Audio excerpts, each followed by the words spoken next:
What's going on, everyone? It's Mitch from respectmyregion.com checking in with another episode of the Morning Joint. It's Monday. Ready to get after this week. We've been on the road the last couple weeks. We were at MJ Unpacked 2 weeks ago, and just this last week, Hall of Flowers in Santa Rosa, the coveted Super Bowl of California cannabis. So we've got our thoughts and recapping that event in which we were just at last week. Flew down to Santa Rosa from Seattle on Tuesday evening. Had a couple of the homies from the Washington market on that flight out of Seattle. And then we were down at Hall of Flowers Tuesday evening through Friday morning. The event took place on Wednesday and Thursday. Coming out of COVID, right before COVID, Hall of Flowers announced that they were going to do a SoCal show for the first time. COVID derailed those plans for a few years. And then coming out of COVID, the COVID lockdown, Hall of Flowers was throwing biannually in the state of California, with Palm Springs covering the SoCal and then the usual Sonoma County Fairgrounds in Santa Rosa for a NorCal show. This year, a couple months ago, HOF announced that they were condensing the California shows from 2 shows to 1 show, just citing that the market was experiencing a downturn. And a lot of companies were kind of reaching out saying, hey, we didn't know which event to sponsor, which event to go to. Could you give us any direction? So they just decided to make it easier, put it down to 1 show. So that way people don't have to split the attendance and the budgets. It's clearly, honestly, nothing to do with Hall of Flowers as the platform itself, and just a reflection of the market. I mean, the cannabis industry is getting squeezed right now. Cannabis has been legalized in California for about 5 years, so a lot of those initial investment notes are due. Price per pound has gone down, so we're seeing products, margins kind of get eaten up. A lot of retailers aren't able to pay their bills. I think there's somewhere between 40 to 60% of cultivators in the state of California have not renewed their license for this next year. The industry is being hit hard. The cost of money is being hit. The general capital market in general is being hit hard. There is no traditional financing or funding in the cannabis industry, and your margins are low. So if you're borrowing money at an expensive percentage rate and your margins are not that great of a return rate, it's difficult to justify grabbing capital or finding capital that's going to work with your system. And just the capital markets are up, whether you're getting a house, a car, a personal loan, it does not matter. And so when you're looking at cannabis, which is private equity, and a more risk, appetite for risk in that investment, you're looking at high interest rates on said capital. So there's not a lot of money in the space. There's not a lot of money out there in general. And it's a lot of those rates are not going to work with the cannabis market. So we're seeing a big pinch on cannabis in general. And again, California being around for 5 years, those notes are getting due, man. What's up, Bill? Beard Bros in the building, Come on, man. I'm about to oil this baby up, man. Let me get that slot, man. Let me get that third man slot on the squad. Now, what's up to the Beard Bros, man? If you guys are not tapped in, we're a media platform talking about cannabis news and such, but we'll always give flowers are due. Definitely check out the Beard Bros. But if you're hip on the cannabis industry, I'm not telling you nothing new. You know something. If you didn't know that, you're in the wrong space, man. You got to get familiar. But anyways, Hall of Flowers, so the market was in a little bit of a downturn this year, or is currently in a downturn. And so they moved from 2 shows to 1 show. The show was noticeably a little bit smaller than the last few shows. But I will say this, anyone who you asked, oh, how's your show? And their immediate feedback was not that great because, oh, look at how it is this year, X, Y, and Z. That person's not going to have a good year. It doesn't matter how many people are there. I kind of said this over and over like a broken record player. These last couple events, no matter where I go and people ask, oh, how is it? How many people are there? I'm probably only going to connect with about 20 to 40 people per day at any given event. That's, from couple minute to meaningful connection, I'm probably only connecting to 20 and 40 people. Ideally, if I'm on the road investing my money and time to move my business forward, I'm connecting with 2 different types of people. I'm strengthening existing relationships that aren't that strong. And I'm not talking about just the homies or the friends. I'm talking about clients, prospective clients, people in the industry that I'm friendly with, but my relationship is not that strong. I'm there to strengthen those relationships, and I'm there to make new relationships. If you're spending your time and money to go somewhere to just hang out with people you already know or smoke weed with your friends that you smoke weed with back at home, what are you even doing there? How is that pushing your business forward? If you work for a company or a brand, what is that doing for said company and brand? Because kicking it with the homies is not doing anything for anyone. We work hard so we can enjoy doing that. So when we go to these conferences or events, the goal is to work hard. Mine again, I got two objectives, man. It's real clear. Two objectives. So that's where if you see me at a lot of these cannabis events, Joey is my business partner. A lot of times I get, where's Joey? Where's Joey? Where's Joey at? We're in different spots. There is no benefit or value in me and him being next to each other the entire time we're there. We divide and we conquer. We are both trying to, again, laser focus, strengthening those existing relationships, building new ones. Those are the two goals. So anyway, I'm really only able to do those two objectives with about 20 to 40 people a day. So whether there's 20,000 people there, 40,000 people there, or 400 people there, I'm only going to get 20 to 40 people a day. So across 2 days, we're looking at 40 to 80 people. And there's definitely more than that. And so that's more than enough room to watch us cook in the kitchen and do what we need to do. So I say that to say anyone who says, oh man, this year, what the hell were they doing? That person was probably sitting out in the courtyard smoking weed with their homies the whole time, not making any moves. And so that is, the turnout was, or the conference, the show was a little bit less than what it was in the years prior, but it was more than enough of a platform. That's what I need to understand, more people to understand, more than enough of a platform. There was moves being made. We dropped a recap article. The link is in the description of this. One of my favorite things I saw at this show was there a dude rocking around. I got bulk text me on the front and had his number on the back. And he had the shirt in a couple different colors. I ran up on him. I'm like, bro, I got to take a picture.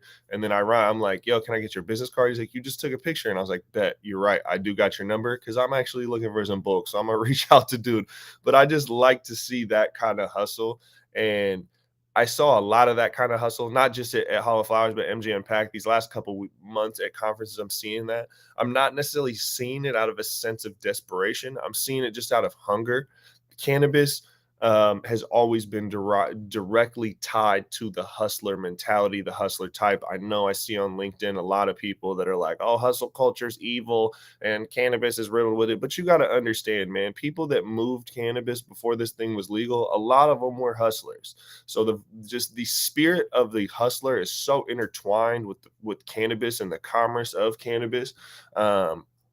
These platforms like Hall of Flowers enable the hustler to unlock that next level and go out there and get it. So, again, there's the cell phone zombies behind booths. That's one of the ways when you walk at these shows and you see people, their booth might not be as cracking and they're just sitting there like this. You know what I mean? I've seen a lot less of that at these last few shows and people getting up, getting after it. You got to you got to ask people, are you looking for what? Even if you ask 200 people, multiple ignore you, multiple kind of laugh at you, whatever. If you're like, yo, do you need packaging? Yo, do you need packaging? Yo, do you need packaging? Even if you feel like you're annoying people, you're quickly qualifying.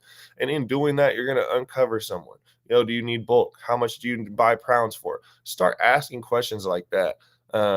Coming from the music space, and we used to sell t-shirts, we used to sponsor a lot of events, and when we go to said events, there was only one way to make it happen, and that was by making it happen. And so Hall of Flowers providing a platform for people to make it happen is a beautiful thing, and I'm definitely seeing more people take that hustler appetite and get it moving and get it cracking. And one of my favorite things about Hall of Flowers is it is a platform. The team over there works tirelessly to put together a platform.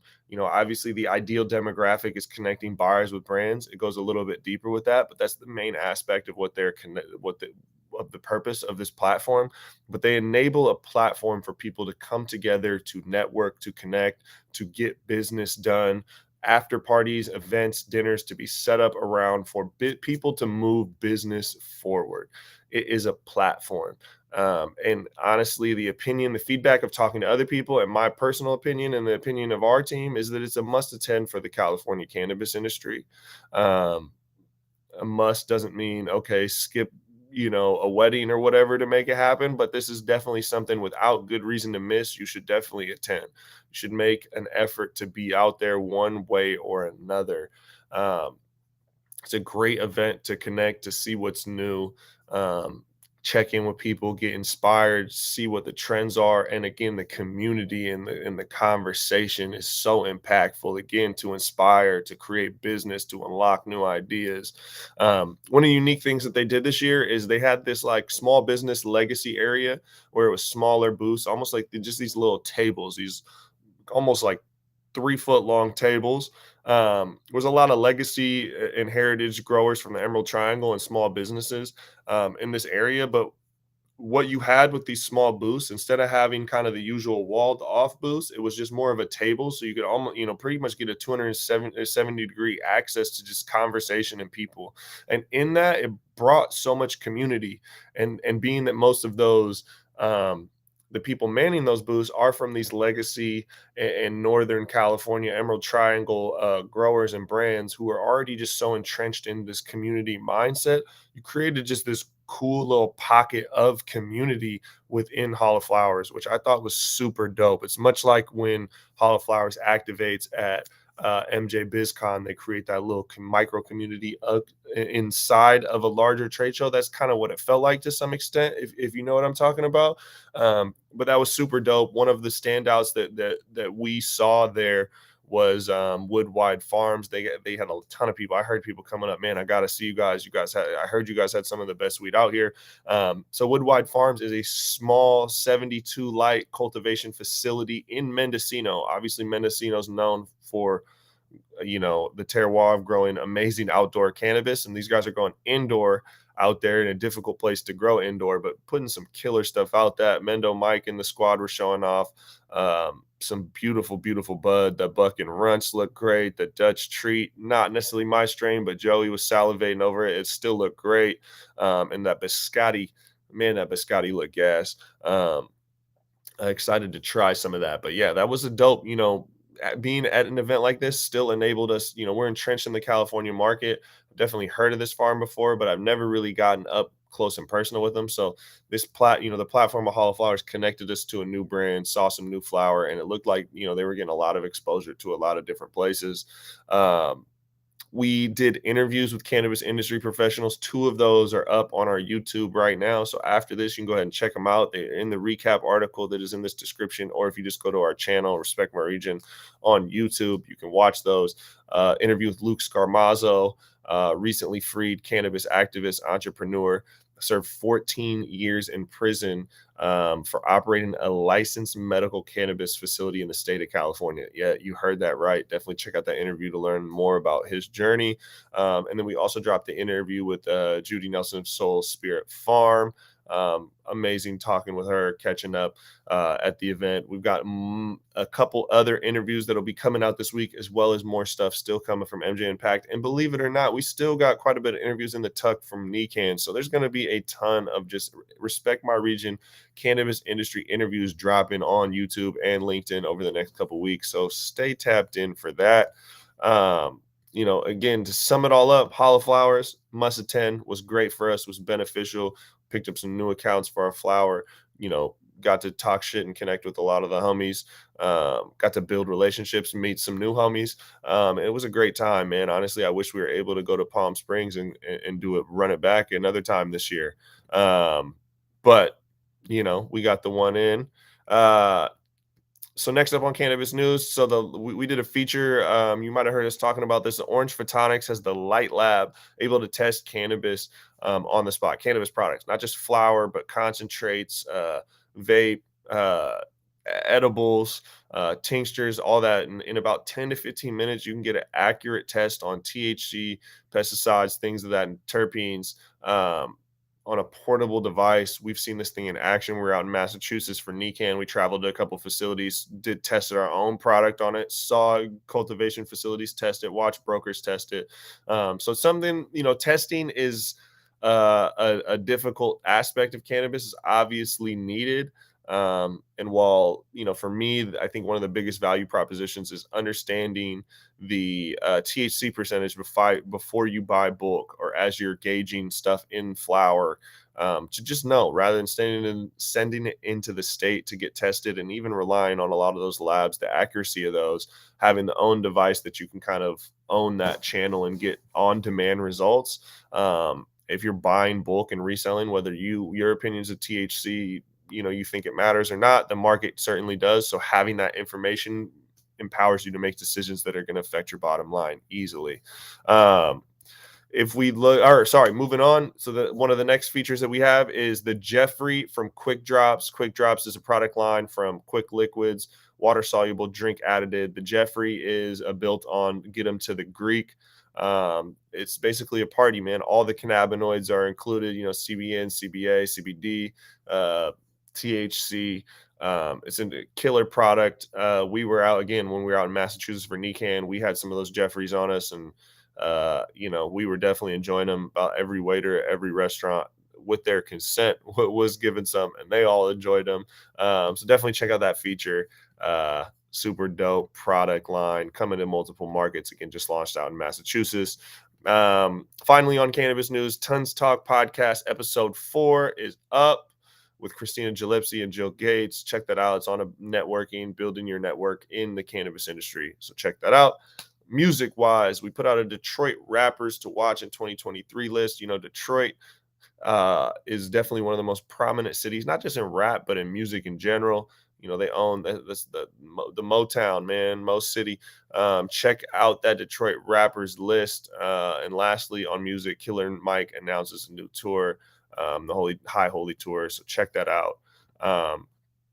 As always, respect my region. Every Monday, we're sending out our newsletter. If you're not subscribed, tap in. That goes out around 9 a.m., featuring a lot of these topics and more.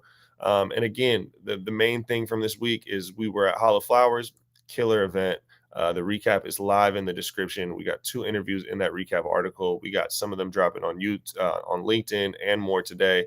We got more interview content coming from Hollow Flowers, MJ Impact in New York City, NECAN in Boston. We still stacked up on that. We're going to be going to some more markets here soon and collecting more interviews. So stay tuned. We got a lot of things coming. A lot of content coming out, and we always cooking up some stuff. So stay tuned. Thank you guys for tuning in on this Monday morning joint. We look to see what you guys soon. If you're on YouTube, man, subscribe. It's over there. Go ahead and hit that. Put the bell. Put the notifications on. Leave a comment, even if it's hate, man. We'll gladly take that. Hopefully, it's some good feedback. But even if you got it, even if it's just my beard ain't up to snuff for the beard bros, man, we'll take that too. Let me know.